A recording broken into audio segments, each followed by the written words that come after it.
सभी को जय मसीह की। प्रभु का धन्यवाद हो एक बार फिर हमें ये समय मिला कि हम इस शाम के समय परमेश्वर के वचन को मनन करने के लिए मिल सके। हम गलातियों की पत्री से अध्ययन करते आए हैं और आज हम उसी पत्री से अध्ययन को आरंभ करेंगे। हम पढ़ेंगे गलातियों की पत्री, उसका 5वां अध्याय, और इस पूरे अध्याय को हम जल्दी से पढ़ेंगे। जिन्हें भी प्रभु अगुवाई करें, बारी बारी से एक से अधिक भाई बहन पढ़ने में मदद कर सकते हैं। मसीह ने स्वतंत्रता के लिए हमें प्रेरित किया है, तो इसी में स्थिर रहो और दासों के जीवन में दिल से न जीतो। क्योंकि मैं बोली तुमसे कहता हूँ कि यदि खतना कराओगे तो मसीह से तुम्हें कुछ लाभ ना होगा।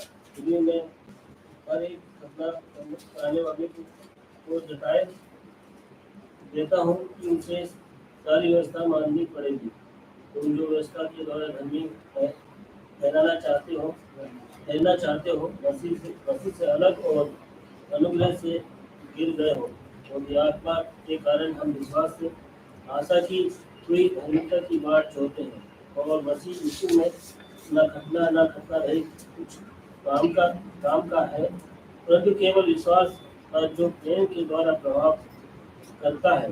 तुम तो भली भांति दौड़ रहे थे, अब किसने तुम्हें रोक दिया कि सत्य को न माने। ऐसी सीख बुलाने वाले की ओर से नहीं, थोड़ा पर हमें सारे गुदे हुए आटे को कमी कर डालता है।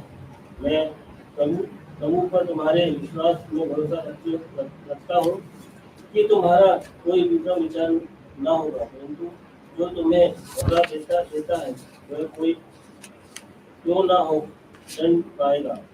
परंतु हे भाइयों, यदि मैं अब तक खतना का प्रचार करता हूँ तो अब तक बताया जाता हूँ, फिर तो चूक होकर जाती रही। भला होता कि जो तुम्हें दबादोल करते हैं वे काट डाले जाते। हे भाइयों, तुम स्वतंत्र होने के लिए बुलाए गए हो, परंतु ऐसा न हो कि ये स्वतंत्रता शारीरिक कामों के लिए अवसर बने, वरन प्रेम से एक दूसरे के दास बने। क्योंकि सारी व्यवस्था इस एक ही बात में पूरी हो जाती है, तो अपने पड़ोसी से अपने समान प्रेम करो। और यदि तुम एक दूसरे को दांत से काटते और फाड़ खाते हो, तो चौकस रहो कि एक दूसरे का सत्यानाश न करो। पर मैं कहता हूँ, आत्मा के अनुसार चलो, तो तुम शरीर की लालसा किसी रीति से पूरी न करोगे।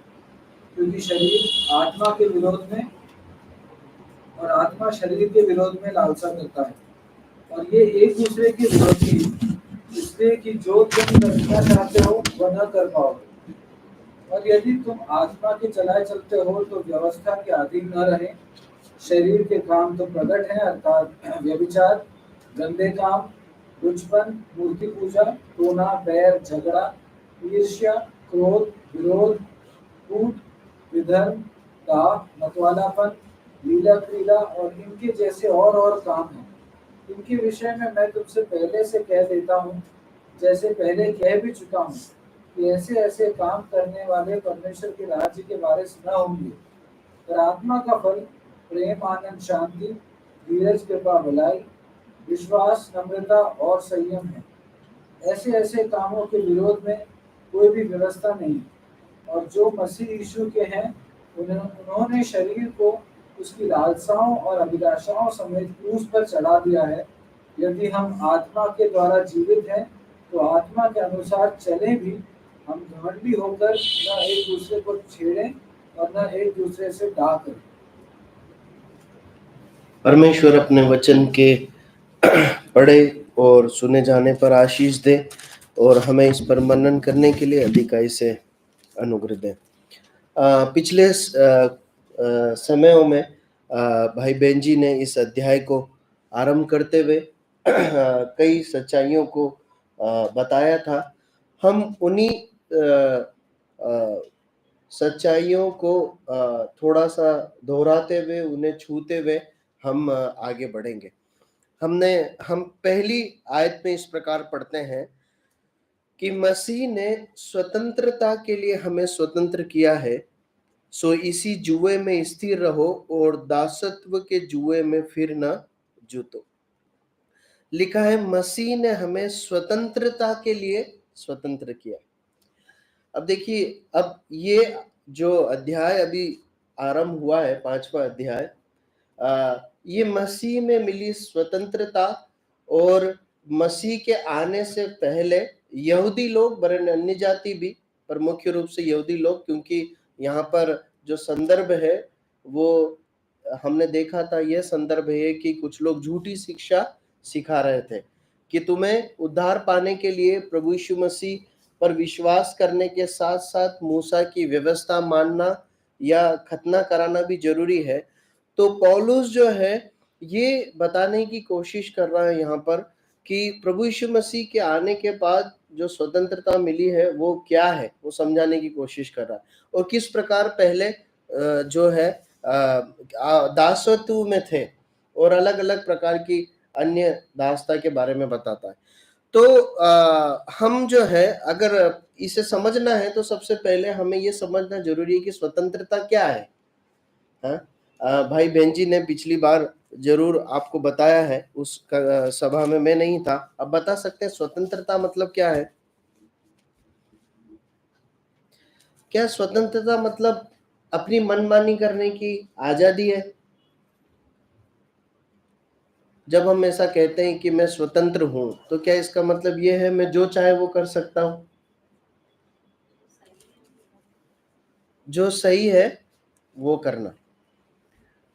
स्वतंत्र होने का मतलब क्या है? हमारा देश, भारत देश, एक समय पर गुलाम था, है ना? किसके गुलाम थे? अंग्रेजों के गुलाम थे। तो तब भी खाना खाते थे और कपड़े पहनते थे क्या? यस या नो? है ना? अभी भी पहनते हैं। अंतर क्या है?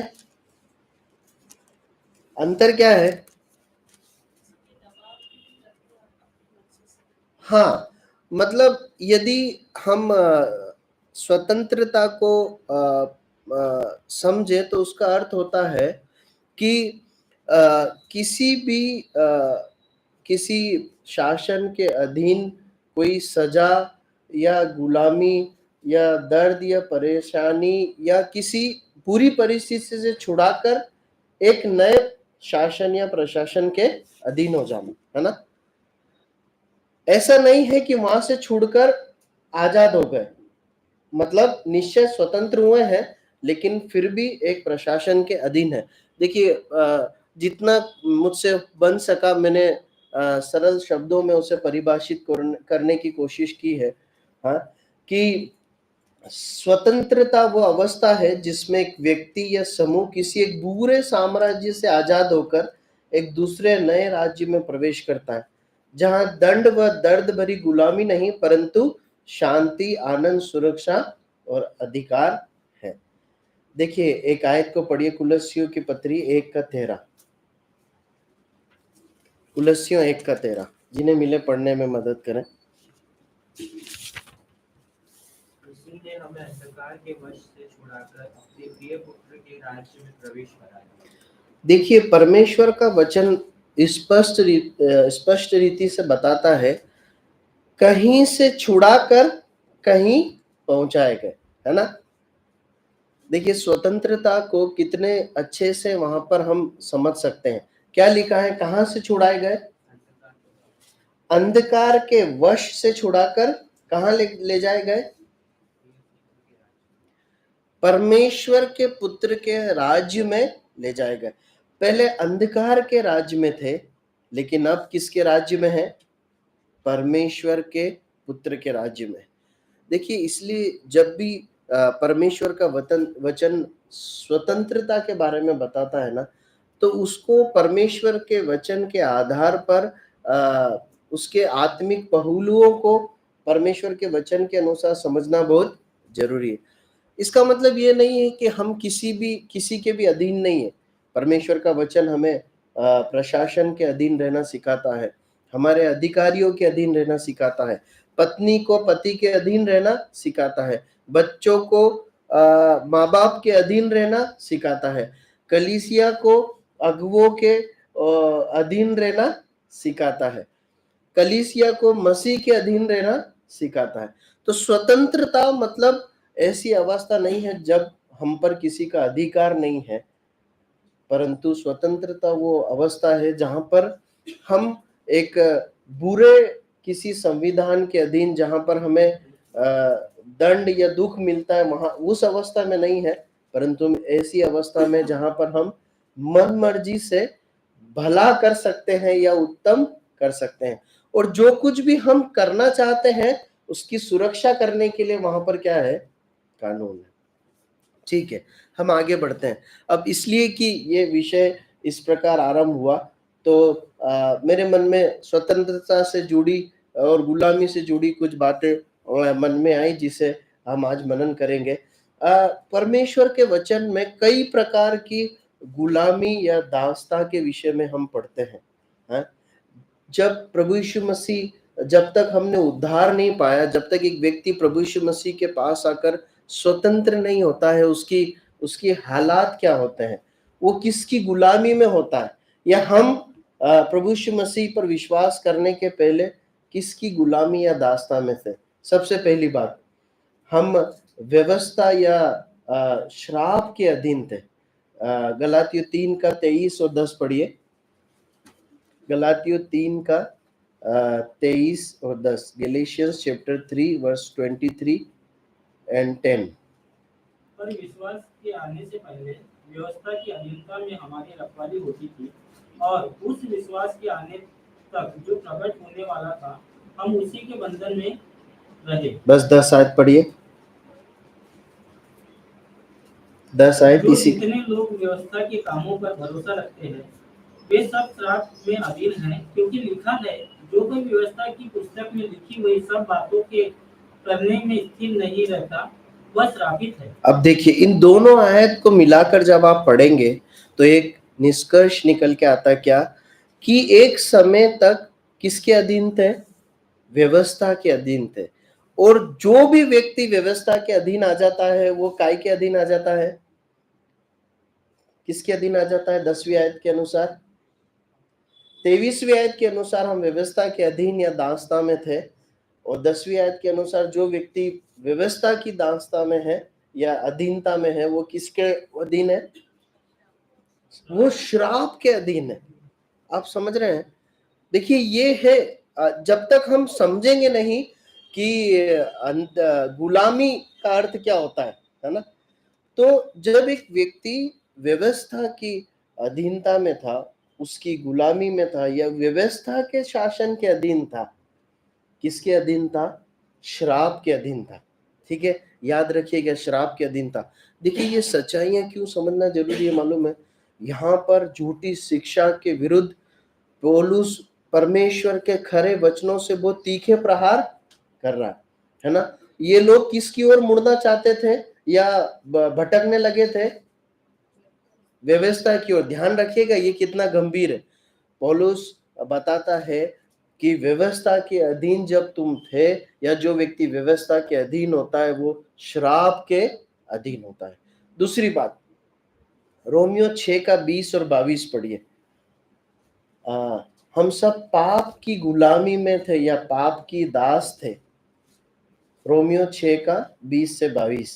जब तुम पाप के दास थे तो धर्म की ओर से स्वतंत्र थे, सो जिन बातों से अब तुम लज्जित होते हो उनसे उस समय तुमने क्या फल पाते थे, क्योंकि उनका अंत तो मृत्यु है, परंतु अब पाप से स्वतंत्र होकर और परमेश्वर के दास बनकर तुमको फल मिला जिससे पवित्रता प्राप्त होती है, और उससे उसका अनंत जीवन है। ठीक है, अब देखिए ध्यान दीजिएगा उन शब्दों के ऊपर। वहां ऐसा लिखा है, जब तुम पाप के दास थे, है ना, फिर आगे क्या लिखा है, किसकी ओर से स्वतंत्र थे, क्या लिखा है उस लाइन में शुरू उसमें। हाँ, इसका मतलब क्या है, क्या समझ में आ रहा है इस आयत से? समझाएंगे आप अपने समझ से क्या समझ पा रहे हैं?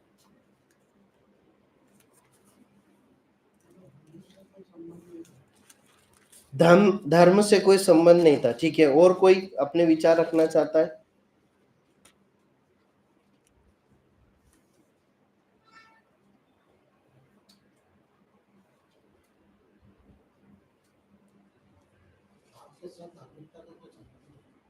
हाँ, देखिए,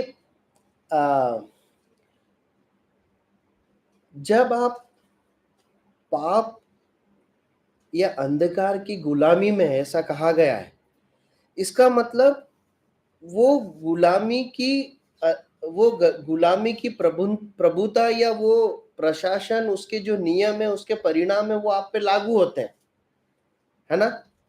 और जो स्वतंत्र अवस्था की जब बात की जाती है, तो वो प्रशासन के, वो नियम की, वो बातें आप पर लागू होती। थोड़ा सा और सरल करके समझती, मान लीजिए एक ऐसी कल्पना करते हैं कि आज हम उस युग में हैं जब हमारा देश गुलामी में था, ठीक है। अब हम गुलामी में हैं, मतलब गुलामी में जब हमारा भारत देश था तो बहुत सारी चीजें थी जो हमारे लिए नहीं थी संभव। हम अपनी मर्जी से जैसा चाहे वैसा जी नहीं सकते थे, है ना। जो चाहे वो नौकरी नहीं कर सकते थे, है ना। और हमें बहुत सारे कर देने पड़ते थे, और बरन जैसा चाहे वैसा वो जो है अंग्रेज शासन हमारे साथ व्यवहार करता था, ठीक है। अब मान लीजिए हम उसी अवस्था में हैं।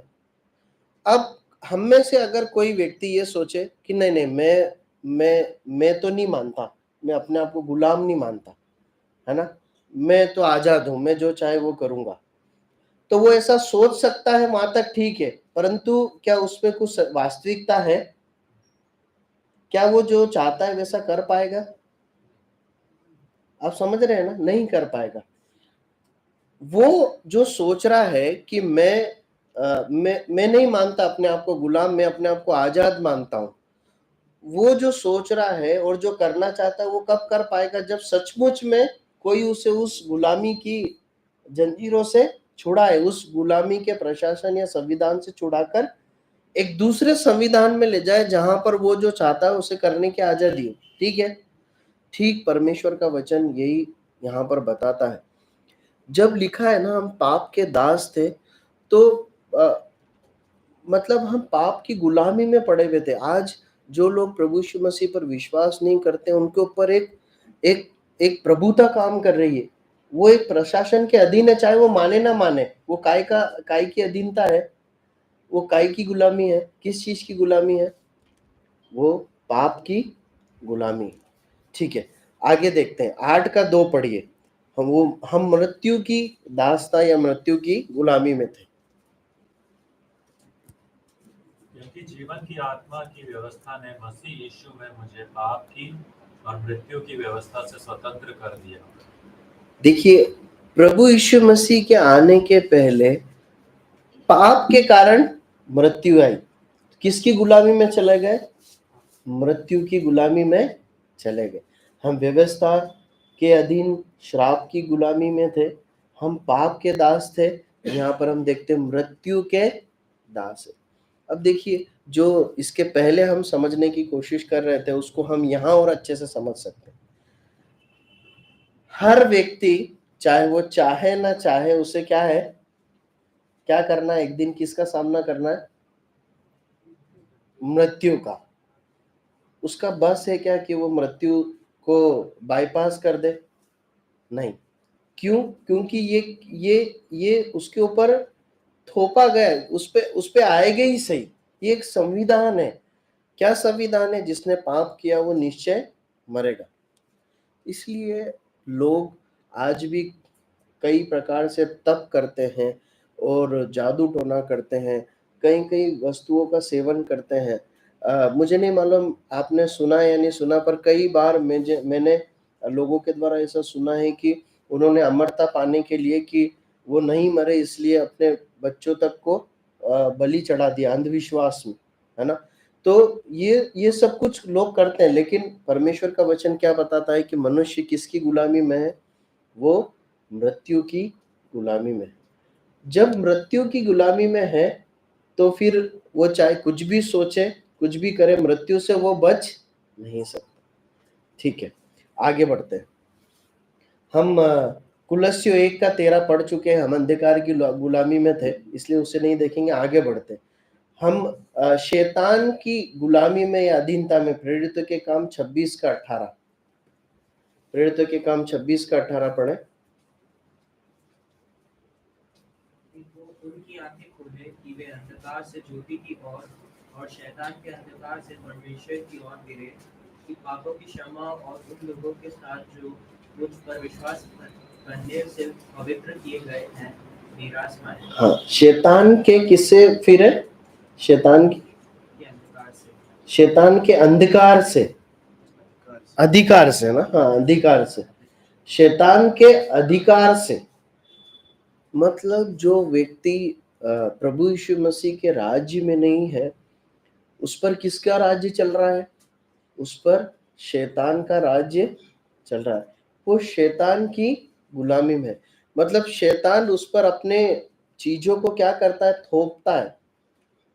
वो मजबूर है कि उन बातों को माने, या बहुत अत्यधिक प्रभाव के साथ वो अपनी बातों को मनवाता है।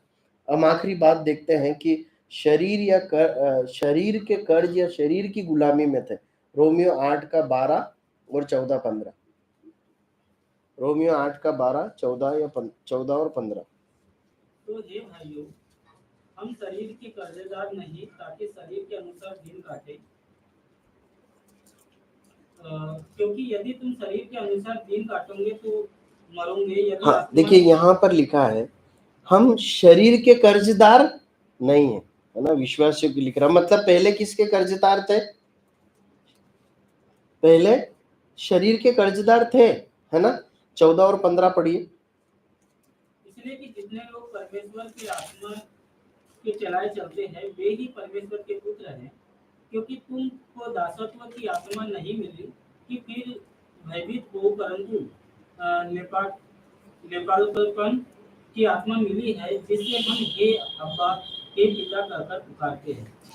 देखिए यहाँ पर हम एक और सच्चाई को देखते हैं कि हम जो है पहले शरीर की गुलामी में थे। देखिए जब तक एक व्यक्ति प्रभु यीशु मसीह से दूर है ना, वो अपने शरीर, उसकी इच्छा, उसकी इंद्रियों की गुलामी में है। इसीलिए हम देखते हैं जब एक व्यक्ति प्रभु यीशु मसीह पर विश्वास करता है ना, तो उसको अपने जीवन की जो बुरी आदतें हैं ना, जिसे वो पहले बहुत सहज रूप से किया करता था, अब उसे क्या लगने लगती है? मतलब उसे वो बेचैन करने लगती है। वो उसमें बहुत आसानी से जी नहीं पाता। दूसरी बात, एक व्यक्ति जिसने प्रभु यीशु मसीह पर विश्वास किया है, जिसने प्रभु यीशु मसीह के द्वारा उद्धार पाकर स्वतंत्रता पाई है, वो शरीर से जो शरीर की जो गुलामी है ना, उसको, उसकी आदतों को, इंद्रियों को बुराई से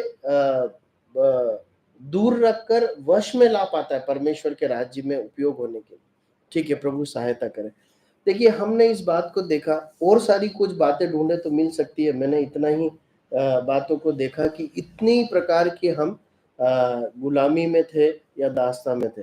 अब परमेश्वर के राज्य में हमारी वर्तमान स्वतंत्र अवस्था क्या है?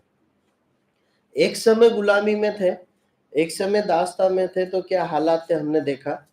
अब हम देखेंगे कि जब हम स्वतंत्र हो गए तो हमारे क्या हालात है ना।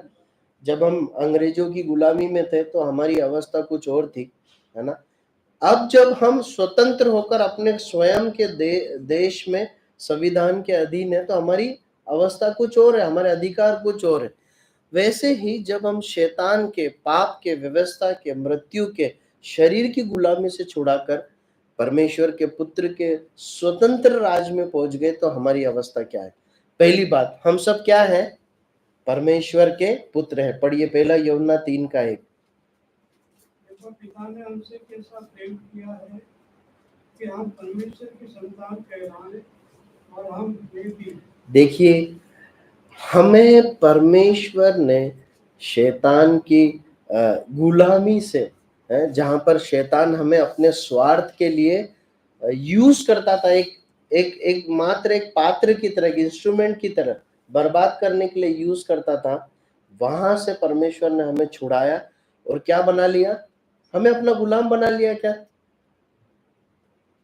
मुझे एक बात बताइए, मैं एक प्रश्न आपके सामने रखता हूं, अगर परमेश्वर शैतान की गुलामी से छुड़ाकर परमेश्वर आपको अपना गुलाम बनाता तो आप खुश होते कि नहीं होते? मैं होता।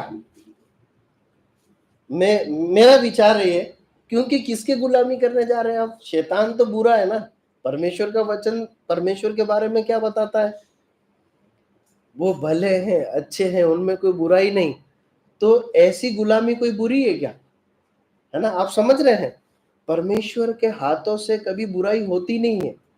तो अगर वो हमें गुलाम भी बनाता तो हमारे लिए कितनी बात होती, सौभाग्य की बात होती। परंतु उसने हमें क्या बनाया? अपना पुत्र बनाया, अपना पुत्र बनाया। देखिए ये कितनी ही रोमांचित करने वाली बात है, या इस धरती पर रहते हुए हमारे लिए कितने धन्यवाद का विषय है कि हम शैतान की बुरी गुलामी से छूटकर परमेश्वर के पुत्र हैं, आज हैं। उसके बाद हम वारिस हैं, वारिस हैं या हम उत्तराधिकारी हैं। गलातियों 4:7 और 3:29 जल्दी से पढ़िए। इसलिए तो अब दास नहीं परंतु पुत्र है, और जब पुत्र हुआ तो परमेश्वर के द्वारा वारिस भी हुआ। यदि तुम मसीह के 3:29, हाँ। वरदान के वंश प्रतिज्ञा के अनुसार वारिस भी हो। देखिए यहाँ पर हम वारिस हैं। किस किस के वारिस हैं इन दो आयतों के अनुसार?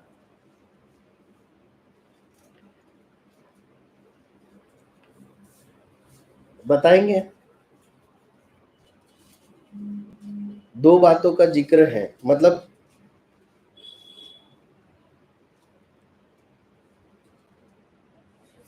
एक तो हम परमेश्वर के पुत्र होकर परमेश्वर की सारी संपत्ति के वारिस है ना।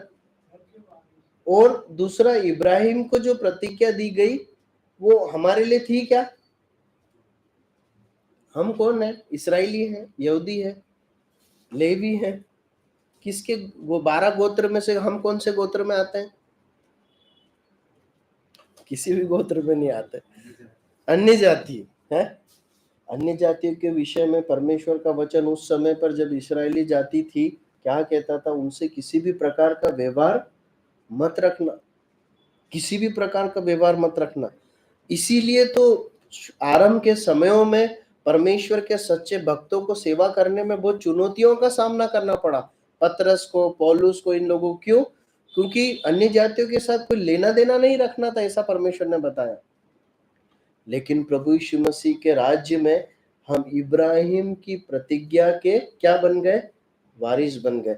मतलब परमेश्वर ने जो प्रॉमिस इब्राहिम से किया है वो सारी आशीष अब हम किस पर लागू हो जाती है? प्रभु यीशु मसीह के कारण हम पर भी लागू हो जाती है।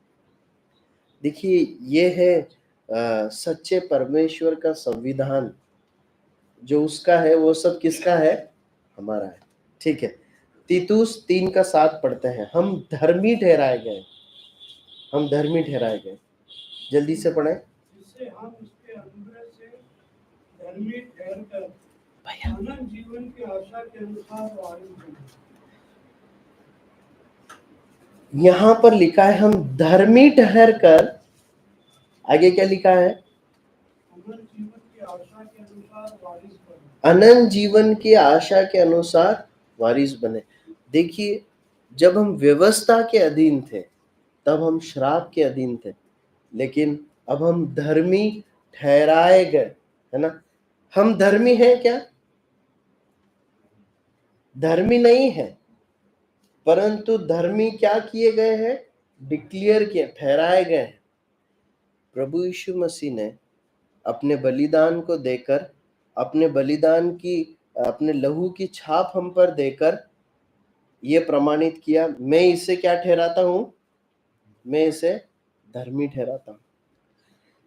मान लीजिए एक तुलना कल्पना कीजिए कि एक व्यक्ति है जिस पर कुछ गुनाहों का दोष लगाए और वो जज के सामने खड़ा है ना, और जज अगर सब कुछ सुनने के बाद ये फैसला देते हैं कि ये निर्दोष है और उसे उस कोर्ट को उस केस को खत्म कर देते हैं, तो उसे कोई दोषी बोल सकता है क्या इस धरती पर?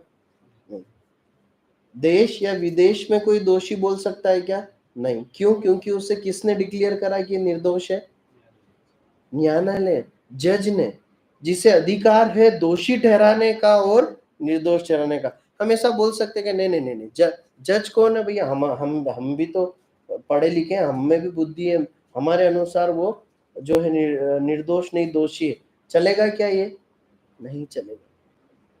ठीक उसी प्रकार परमेश्वर के संविधान के अंतर्गत एक समय सब लोग पाप के कारण जो अधर्मी थे, पाप के और मृत्यु के अधीन थे, प्रभु यीशु मसीह ने अपने बलिदान के कारण, अपने लहू के कारण क्या ठहरा दिया?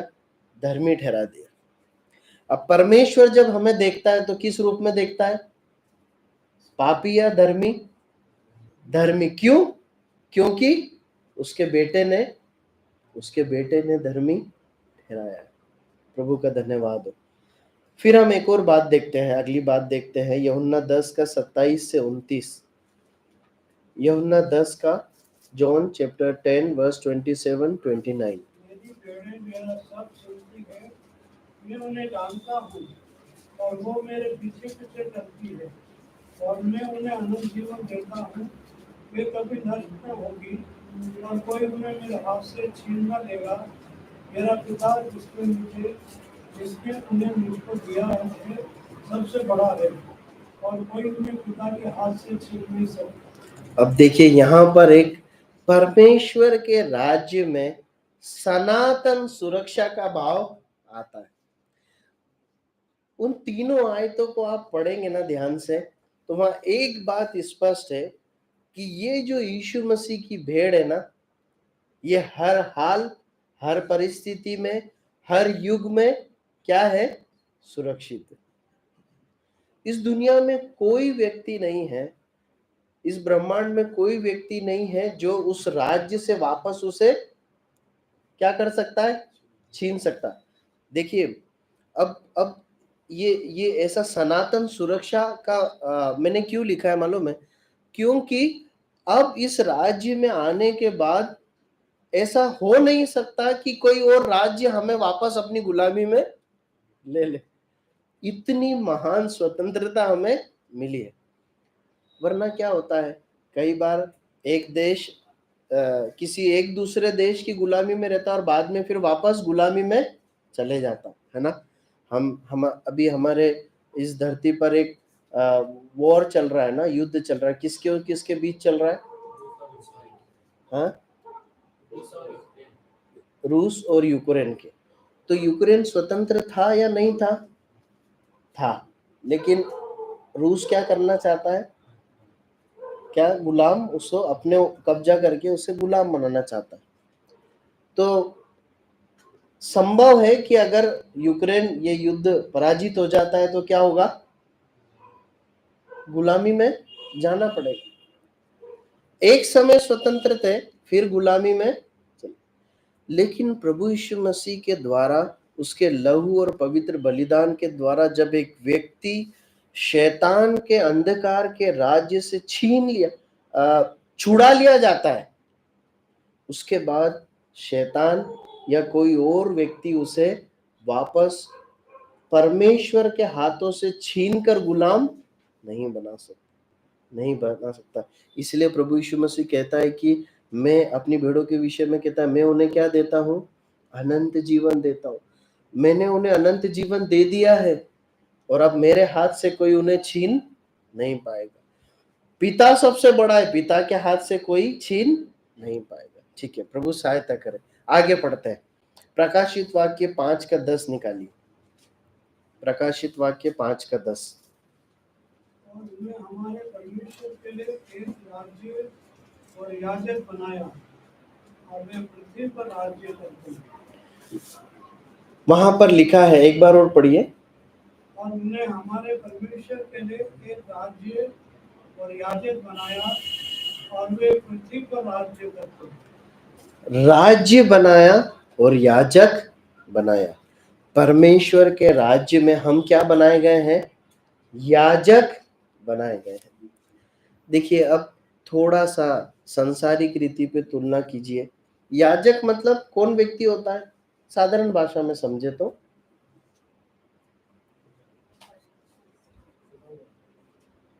है, जो बोलिए, आप सब सही बोलते हैं, आप कोई गलत नहीं बोलते। याजक मतलब कौन व्यक्ति? लोग बलिदान करते हैं। ठीक है, जो बलिदान करते, सही है। और परमेश्वर की सेवा करते हैं, और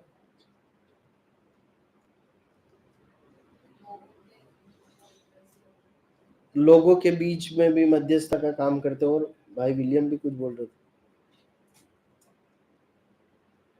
लोकल भाषा पुजारी होता है। हाँ हाँ, वो बिल्कुल सही जा रहे हैं आप। मतलब वो एक साधारण व्यक्ति है क्या? एक्चुअली मैं वही शब्द सुनना चाह रहा था, साधारण भाषा में कैसे समझें, क्योंकि अभी बाहर जाके याजक बोलेंगे तो क्या समझ में आएगा, है ना? तो आमतौर पर हमारे भारत देश में अगर समझे तो एक पुजारी व्यक्ति, वो आम व्यक्ति है क्या? नहीं, वो साधारण व्यक्ति नहीं। सब होते हैं क्या पुजारी? नहीं। मतलब वो व्यक्ति जो सीधे परमेश्वर से क्या करता है? वार्तालाप करता है। जो सीधे परमेश्वर की उपस्थिति में जाता है, वो सीधे पर किसी के लिए मध्यस्थता करता है, वो परमेश्वर की आराधना करता है, वो परमेश्वर की सेवा करता है। देखिए, एक समय जहां शैतान हमें अपनी गुलामी में रखकर हमसे दुष्कर्म करवाता था, पाप करता था, करवाता था, वहीं पर परमेश्वर ने हमें क्या बना दिया? याजक बना दिया। अब क्या करो?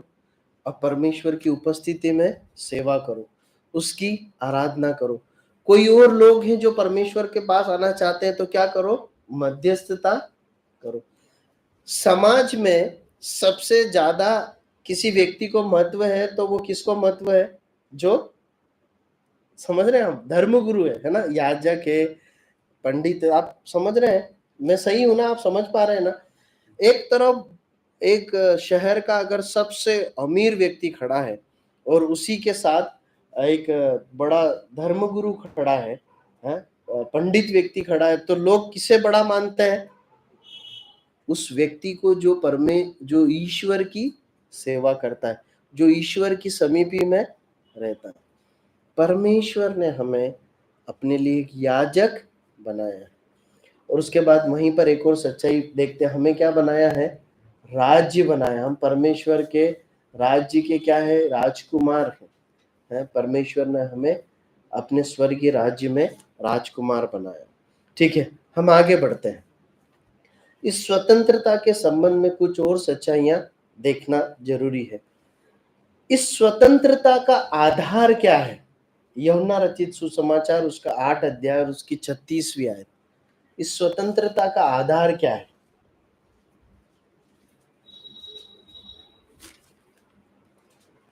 पढ़िए जल्दी से। तो यदि पुत्र तुम्हें स्वतंत्र करेगा तो तुम सचमुच तुम स्वतंत्र हो जाओ। देखिए, अच्छा होगा कि हम, है ना, इसकी ये 8वें अध्याय की 32 आयत से थोड़ा सा पढ़ना शुरू करें जल्दी से। और सत्य को जानेंगे और सत्य तुम्हें स्वतंत्र उसके और ऊपर की आयत से पढ़ी। तब यीशु ने उन यहूदियों से हाँ। जिन्होंने उसकी प्रतिज्ञा की थी कहा, यदि तुम मेरे वचन में बने रहोगे तो सचमुच मेरे चेले ठहरेंगे। अब ध्यान देना, यहाँ पर यहूदियों ने विश्वास किया था। प्रभु यीशु मसीह यहूदियों से बात कर रहा है। ये संदर्भ समझना जरूरी है, तभी इस अर्थ को समझ पाएंगे। हाँ। और सत्य को जानोगे और सत्य तुम्हें स्वतंत्र करेगा। उन्होंने उसको उत्तर दिया कि हम तो इब्राहिम के वंश से हैं और कभी किसी के दास नहीं हुए, फिर तू क्यों कर कहता है कि तुम स्वतंत्र हो जाओगे? यीशु ने उनको उत्तर दिया, मैं तुमसे सच सच कहता हूँ कि जो कोई पाप करता है वह पाप का दास है, और दास सदा घर में नहीं रहता, पुत्र सदा रहता है। तो यदि पुत्र तुम्हें स्वतंत्र करेगा तो सचमुच तुम स्वतंत्र हो जाओगे। मैं जानता हूँ कि तुम इब्राहिम के वंश से हो तो भी मेरा वचन तुम्हारे हृदय में जगह नहीं पाता, इसलिए तुम मुझे मार डालना चाहते हो। मैं वही कहता हूँ जो अपने पिता से यहाँ देखा है। बस बस बस, काफी काफी। देखिए यहाँ पर है ना, इस स्वतंत्रता को और अच्छे से समझा जा सकता है, या उसके उसके बारे में और विस्तृत उसकी सच्चाई को अच्छे से समझ सकते हैं। पहली बात हम देखते हैं कि परमेश्वर का वचन या परमेश्वर का वचन जो एक संविधान के साथ के समान हमारे बीच में, हमारे हाथों में है, इस स्वतंत्रता की नींव है ना। देखिए क्या लिखा है यहाँ पर, लिखा है और सत्य को जानोगे और सत्य तुम्हें स्वतंत्र करेगा। यदि तुम मेरे वचन में बने रहोगे तो सचमुच मेरे चेले ठहरोगे और सत्य को जानोगे और सत्य तुम्हें स्वतंत्र करेगा। परमेश्वर का वचन है जो जो हमें इस बात का सर्टिफिकेट देता है कि हम कौन है, हम कौन है, स्वतंत्र है। आप समझ रहे हैं? आप मान लीजिए आज आपको जानना है कि मेरे क्या मौलिक अधिकार है, मैं क्या कर सकता हूँ, क्या नहीं कर सकता हूँ, मैं किस अवस्था में हूँ, मेरे ऊपर किसका अधिकार है, मेरे धन के ऊपर किसका अधिकार है। तो आपको कहाँ में लिखा हुआ मिलेगा? वो संविधान में। भारत के संविधान की पुस्तक आपको उठानी होगी और वहां पर एक नागरिक के क्या क्या मौलिक अधिकार, कर्तव्य, सुविधा, सुरक्षा सब कुछ होती है। कहाँ मिलेगा? वहां पे पढ़ेगा। मान लीजिए एक व्यक्ति सोचे कि नहीं, मेरे को तो ऐसा महसूस नहीं हो रहा कि मैं आजाद हूँ। सच है क्या? वो भावनाओं पर आधारित है क्या? नहीं।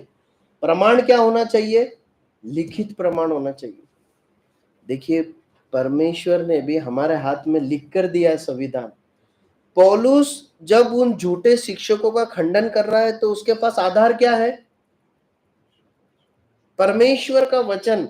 आप इस बात को रखकर गलातियों की पत्रियों को पढ़िएगा तो आपको बहुत आनंद मिलेगा, बहुत मतलब आपको बहुत आश्चर्य होगा कि कैसे पौलुस केवल और केवल किसका सहारा ले रहा है? वचन का, वचन का सहारा ले रहा है। ठीक है। दूसरी बात, ये स्वतंत्रता हमारे लिए प्रभु यीशु मसीह जीत कर लाए। यहाँ पर उसको पढ़ते हैं हम। वो आयत गलत लिखने में आई है। यहाँ पर लिखा है 36वीं आयत, 8 का 36 पढ़िए। क्या लिखा है? सो यदि पुत्र तुम्हें स्वतंत्र करेगा तो सचमुच तुम स्वतंत्र हो जाओगे। मतलब क्या है? मतलब केवल प्रभु यीशु मसीह है जो पाप की या शैतान की या व्यवस्था की या अंधकार के राज्य की या मृत्यु की गुलामी से छुड़ा सकते हैं। प्रभु यीशु मसीह किससे बात कर रहा है? यहूदियों से। यहूदी क्या बोल रहे हैं? हम तो कभी गुलाम रहे नहीं। प्रभु यीशु मसीह इनको क्या बोल रहा है? यदि तुम्हें पुत्र, सो यदि पुत्र तुम्हें स्वतंत्र करेगा तो ही सचमुच में तुम क्या होगे? सच्ची स्वतंत्रता मालूम कौन दे सकता है? केवल प्रभु यीशु मसीह दे सकता है। और आज प्रभु के अनुग्रह से हम कह सकते हैं कि ये स्वतंत्रता हमारे लिए कौन जीत कर लाया है? हम, प्रभु यीशु मसीह। हमारा स्वतंत्रता सेनानी कौन है? प्रभु यीशु मसीह है। हमें स्वतंत्रता को जीत दिलाने वाला हमारा नेता कौन है? हमारा प्रभु यीशु मसीह है। उसके बाद इस स्वतंत्रता का आधार क्या है ना? मती उसका 20 और 28वीं आयत।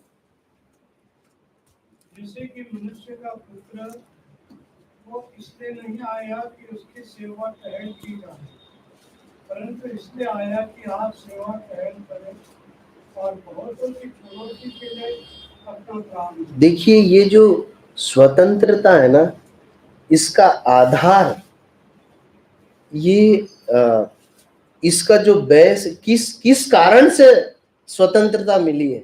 क्या कारण है? प्रभु यीशु मसीह का बलिदान कारण।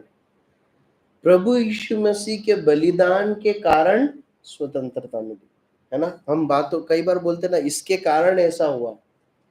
यहाँ पर हम पढ़ते हैं प्रभु यीशु मसीह कहते हैं मैं बहुतों की छुड़ौती के लिए, छुड़ाने के लिए, गुलामी में से, पाप के हाथों से, शैतान के हाथों से छुड़ाने के लिए लेकर आया हूं, छुड़ाने के लिए अपना प्राण देने आए। परमेश्वर का वचन संविधान है या स्वतंत्रता की नींव है। प्रभु यीशु मसीह हमारे लिए स्वतंत्रता जीत कर लाए हैं, और स्वतंत्रता का आधार कारण क्या है कि स्वतंत्र हो गए? प्रभु यीशु मसीह का बलिदान है, जो हमें इस बात का निश्चय देता है कि हम आजाद किए गए। देखिए, आपको याद है कई बार हमने इस बात पर मनन किया है कि झूठे शिक्षक इस बात को भी नकारते हैं कि वो क्या हुआ, मरा। आपको मालूम है जब प्रभु यीशु मसीह जी उठे तो वो याजकों ने पैसे देके क्या बोला, क्या बोलना, चेले आकर चुला गए। मतलब वो मरा नहीं, वो जी नहीं उठा, मरा नहीं, कुछ तो भी हो गया। आप समझ रहे हैं? प्रभु यीशु मसीह का बलिदान हमारी स्वतंत्रता है। और उसके बाद एक और मुख्य आयत पढ़कर समाप्त करेंगे। 8 का 38वीं आयत पढ़िए, यूहन्ना 8 का 38।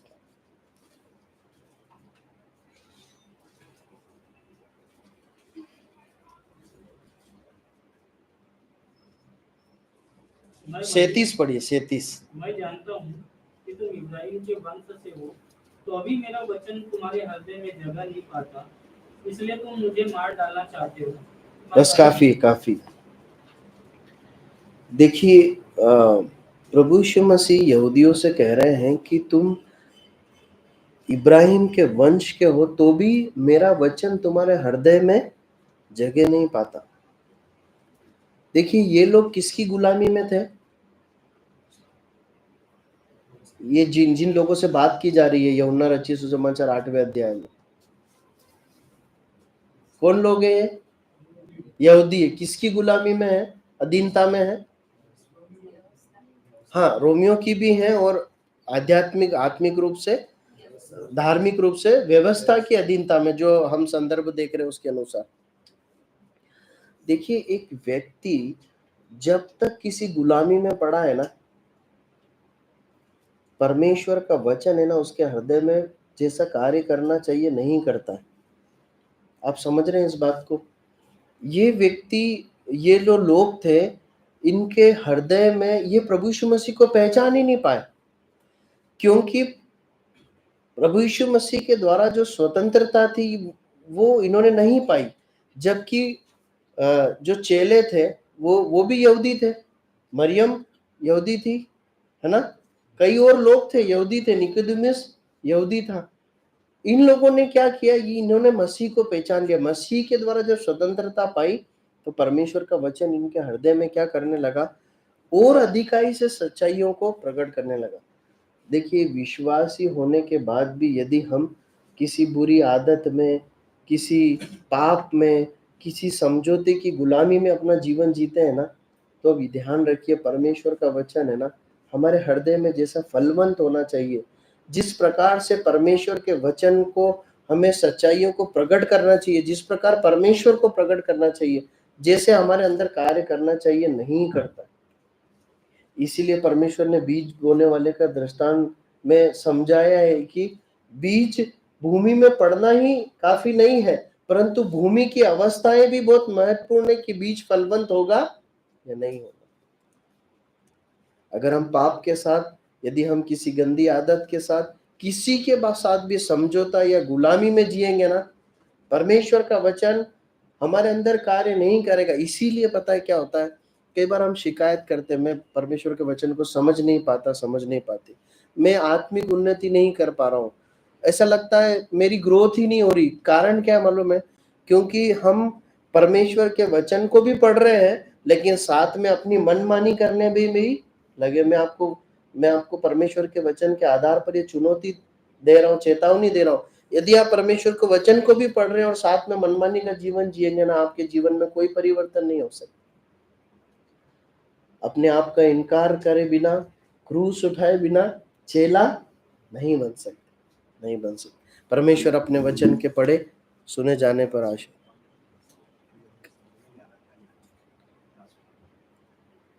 लास्ट वाला जो पॉइंट है, जो प्रभु यीशु मसीह द्वारा स्वतंत्र है वही हृदय परमेश्वर को सही में पहचान पाता है, या एक परमेश्वर के पुत्र के द्वारा प्राप्त स्वतंत्रता वाला हृदय ही एक स्वतंत्र हृदय ही है जिसमें परमेश्वर का वचन अधिकाई से काम कर पाता है। या वो थोड़ा सा लिखने में जटिल बन गया। वही हृदय परमेश्वर को सही से पहचान पाता है जो स्वतंत्र है। उसी में परमेश्वर का वचन फलेगा, उसी में परमेश्वर का वचन अपनी सच्चाई को प्रकट कर पाएगा। यही कारण है कि यहूदी लोग प्रभु यीशु मसीह को पहचान नहीं पाए यहाँ पर भी, है ना। प्रभु यीशु मसीह कहते हैं तुम इब्राहिम के वंश हो, लेकिन तुम मुझसे क्या करते हो, बैर करते हो, मुझे मार डालना चाहते हो। क्यों? क्योंकि हृदय किसकी गुलामी में है? व्यवस्था की। अभी भी वो प्रभु यीशु मसीह के द्वारा स्वतंत्रता नहीं पाना चाह रहे, परंतु क्या पाना चाह रहे हैं? व्यवस्था के आधार पर प्रतिज्ञाओं को पाने की कोशिश कर। प्रभु सहायता करे। कोई भी भाई प्रार्थना करके समाप्त।